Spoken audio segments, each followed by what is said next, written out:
우리는 인터넷을 볼 때마다 특정 국가 간, 특정 민족 간, 혹은 특정 이익 집단 간 분쟁에 대한 뉴스를 지속해서 접하고 있습니다. 어느 한 지역에서 일어난 분쟁에 대한 뉴스가 한동안 이어지다가 어느 순간 잠잠해진다 싶더니 이번에는 수천 킬로미터 떨어진 지역에서 새로운 분쟁이 일어났다는 소식을 접하게 되죠. 몇 달 전에는 분쟁의 단골 손님인 이스라엘과 팔레스타인 간의 분쟁이 뉴스 순위의 상당수를 차지하였고, 최근에는 아프가니스탄의 탈레반과 이에 맞서는 사람들 간의 분쟁이 뉴스 한 켠을 차지하고 있죠. 분쟁은 인류의 역사라고도 볼 수 있습니다. 아주 오랜 옛날부터 사람들은 돌을 쪼개거나 갈아서 무기로 사용하였고 본인이 속한 집단의 이익을 위해 싸워왔습니다. 어떤 사람은 우생학을 바탕으로 인종주의 이론을 내세워 유대인 600만 명을 학살하기도 하였죠. 2차 세계대전 이후 냉전 시대가 찾아왔고 소련이 무너진 후 혼란기를 거쳐 평화가 찾아오는가 싶었지만 아직도 수많은 갈등이 세계 곳곳에서 해결되지 못한 채 피해자를 양산하고 있습니다. 분쟁의 결과는 정말로 참혹합니다. 내가 사랑하는 부모님, 동반자, 자식, 그리고 친구들을 잃고 눈물을 흘리기도 하고 식량난으로 굶주리는 아이들이 속출하기도 합니다. 지금 보시는 사진은 남아프리카 공화국의 사진기자인 케빈 카터가 1993년에 촬영한 수단의 굶주린 소녀로, 케빈 카터는 이 사진으로 사진기자로서 최고의 영예라고 할 수 있는 퓰리처상을 1994년에 수상했습니다.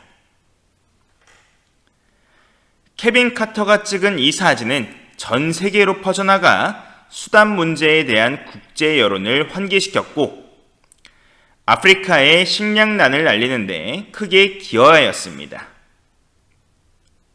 하지만 수많은 사람들로부터 허기진 어린이를 독수리로부터 구하지 않고 사진 찍을 생각부터 했냐는 거센 항의를 받기 시작하였습니다.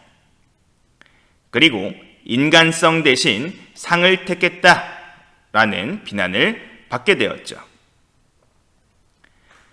케빈 카터는 퓰리처상을 수상한 바로 그 해에 만 33세의 나이로 자살했습니다. 지금까지 이야기한 케빈 카터와 사진기자에 대한 생생한 내용을 더 알아보시고 싶으시다면 2010년작 영화 뱅뱅 클럽을 꼭 시청해 보시기 바랍니다. 그렇다면 왜 이렇게 수많은 사람들에게 고통을 주는 국제 갈등이 일어나는 것일까요? 그 이유는 서로 민족, 종교, 문화가 다르고 자원과 영토 문제에 있어 서로 양보하지 않으려는 마음 때문입니다. 사람들은 오랜 기간 동안 서로 다른 환경에서 살아왔습니다. 서로 다른 기후에서 살아오면서 서로 다른 의식주 문화가 생겨나게 되었죠.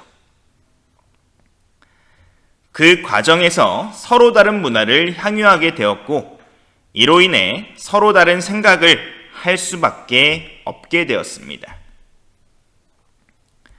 생각해 봅시다. 어떤 학생은 그림에 보이는 웅장한 학교에서 엘리트 교육을 받으며 풍족한 삶을 살아왔고 다른 학생은 일반적인 고등학교에서 일반적인 한국 학생의 삶을 살아왔다고 해봅시다. 과연 이 둘은 서로를 완전히 이해하고 공감하기 쉬울까요? 서로를 존중하고 공감하며 차이를 수용할 수 있다면 아무런 문제가 되지 않겠지만, 만약 이 둘이 서로를 끝까지 이해하지 못하고 차이를 수용하지 못한다면 갈등을 빚을 수밖에 없을 것입니다. 국제분쟁은 특정 국가에만 국한된 것이 아니라 전 지구적으로 영향을 미칩니다.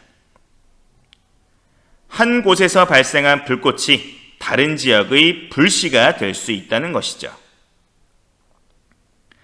국제 갈등의 발생 원인에는 민족, 종교, 문화, 지하자원, 그리고 영토 등이 있는데, 보통 분쟁은 하나의 원인보다 여러 가지 원인이 복잡하게 얽혀 나타나는 경우가 많습니다.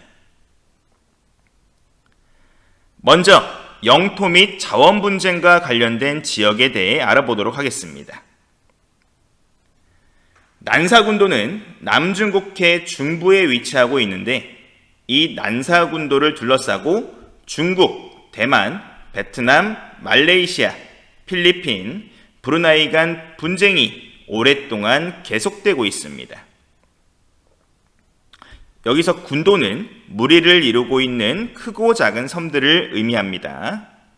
그리고 열도는 길게 열을 지어 모여있는 섬들을 의미하죠. 그런데 이 난사 군도는 사실 인간이 거주하기에는 거의 불가능한 조건을 가지고 있습니다.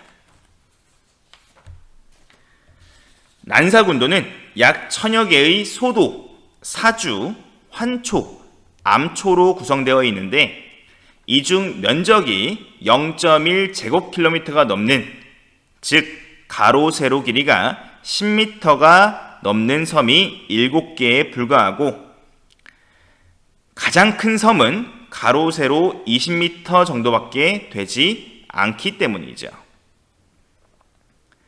그렇다면 사람이 살기도 어려운 이러한 작은 섬들을 가지고 수많은 나라들이 싸우는 이유는 무엇일까요? 바로 이 지역 해역에 매장된 천연자원 때문입니다. 난사군도 주변에는 수많은 석유와 천연가스가 매장되어 있습니다. 그리고 그 자원들은 각 나라의 영해 또는 배타적 경제 수역에 있어야만 그 나라가 가져갈 수가 있는 것이죠.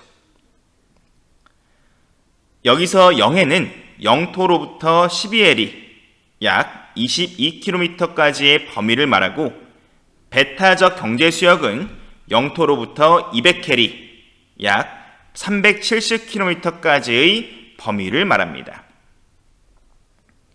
정리하자면 난사군도 주변에는 석유와 천연가스가 많이 매장되어 있고, 이 자원을 가져가기 위해서는 자국의 영해 또는 배타적 경제 수역에 포함되어야 하는데, 그러기 위해서 사람 살기가 힘든 난사군도의 섬들을 가지고 있어야 한다는 것이죠.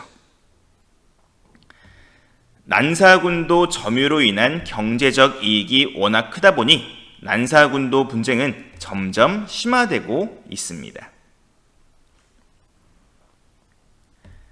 나일강 중하류 지역에 위치한 이집트는 건조기후 지역으로 비가 거의 내리지 않아 상대적으로 수빈한 에티오피아에서 발원한 나일강에 전적으로 의지할 수밖에 없습니다. 에티오피아는 우기 때 강물이 불어나 범람하면서 쌓인 비옥한 토양에 농사를 지었었고, 나일강으로부터 식수를 얻었으며 이집트 남부에 위치한 아수안 댐으로부터 전력을 공급받고 있죠. 그런데 이 나일강의 상류에 위치한 에티오피아는 심각한 전력난을 해소하고자 2011년에 하류 국가들과의 협의 없이 일방적으로 나일강의 지류인 블루나일에 아프리카 최대 규모의 댐 건설을 시작했습니다. 이 댐이 건설된다면 수단과 이집트는 용수 공급에 심각한 문제가 생길 수밖에 없죠. 때문에 나일강 물 분쟁이 일어나게 되었습니다. 물은 생존권이 달려있기 때문에 나일강 분쟁은 실제 전쟁으로 비화될 우려마저 제기될 정도였죠. 다행히 2020년에 에티오피아, 이집트, 그리고 수단은 이 그랜드 에티오피아 르네상스 댐 운용 조건에 잠정 합의하여 어느 정도 분쟁이 완화된 모습을 보이고는 있습니다. 메콩강은 중국 티베트 고원에서 발원해 미얀마, 라오스, 태국, 캄보디아, 베트남 등 동남아시아 5개국을 거쳐 남중국해로 흐르는 길이 4,300km의 강으로 동남아시아의 젖줄이라고 볼 수 있습니다.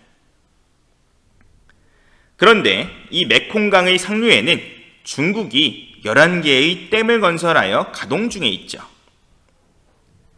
때문에 상류로부터 유입되는 수량이 줄어 수많은 동남아시아 사람들이 물 부족으로 고통받고 있습니다. 카스피해는 러시아, 카자흐스탄, 우즈베키스탄, 투르크메니스탄, 이란, 아제르바이잔 등 6개국에 둘러싸인 세계 최대의 내해입니다. 내해라는 것은 다른 바다랑 연결되어 있지 않는 바다라는 것이에요. 그런데 이 카스피해는 다른 바다와 연결되어 있지 않다 보니 이를 바다로 봐야 하느냐 아니면 호수로 봐야 하느냐에 대한 논쟁이 있죠.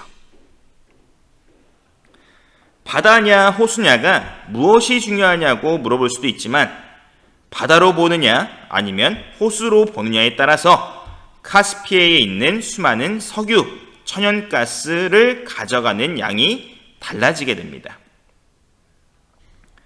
호수로 본다면 카스피해에 접해 있는 모든 국가가 자원을 공평하게 분할하지만, 즉 엠빵을 한다는 거예요. 과거 소련 시절 소련은 이란 쪽에 자원 개발이 많다 보니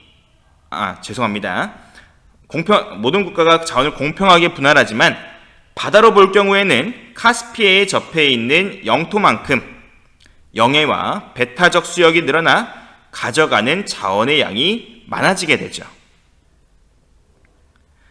과거 소련 시절 소련은 이란 쪽에 자원 개발이 많다 보니 호수로 보자는 입장이었지만, 왜냐면 그 소련 쪽에는 자원이 많이 없었다 보니까 그렇게 되면은 엠빵을 하게 되잖아요. 그럼 소련이 이득을 보는 거예요. 하지만 소련 연방이었던 카자흐스탄 부근에서 유전이 발견된 이후로는 바다로 보자고 입장을 전환하기도 하였습니다. 카스피해 분쟁은 오랫동안 해결될 기미가 보이지 않다가 2018년 바다도 아니고 호수도 아닌 특수지위 바다로 규정하고 영해와 배타적 경제 수역을 적절히 조절하였습니다. 어느 정도 잘 해결되었다고 볼 수 있겠죠.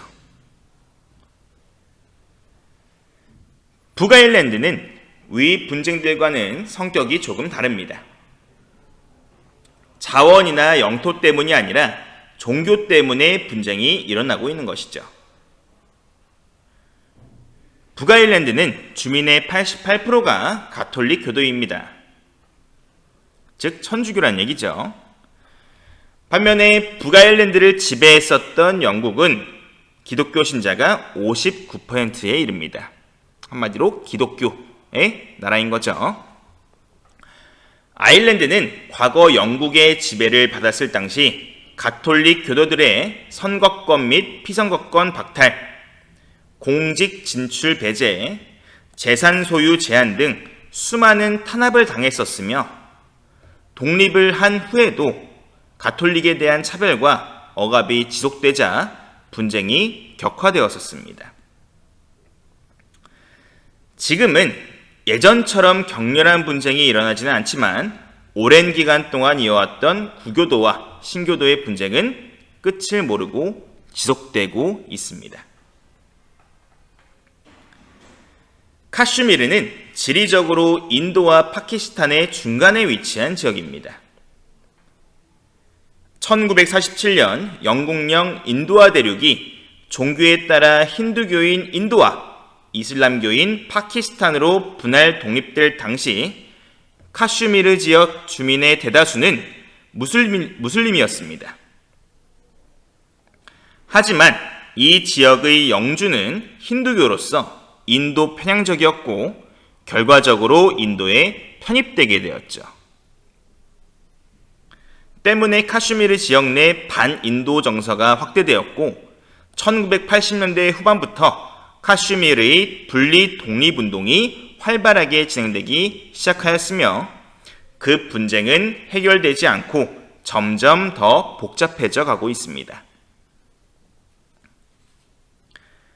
쿠르드족은 세계 최대의 유랑민족으로 터키, 이란, 이라크, 시리아 등 중동 지역에 흩어져 살고 있습니다. 3천, 4천만 명의 단일 민족이 고유 문화, 언어, 사회 구조를 유지하고 있음에도 국가가 없이 중동 산악지대에 흩어져 살고 있어 중동의 집시라고도 불립니다. 쿠르드족은 지금까지 그들만의 국가를 건설하기 위해 수없이 노력했지만 주변 강대국들의 거짓말 그리고 침공으로 인해 번번이 실패하고 말았죠.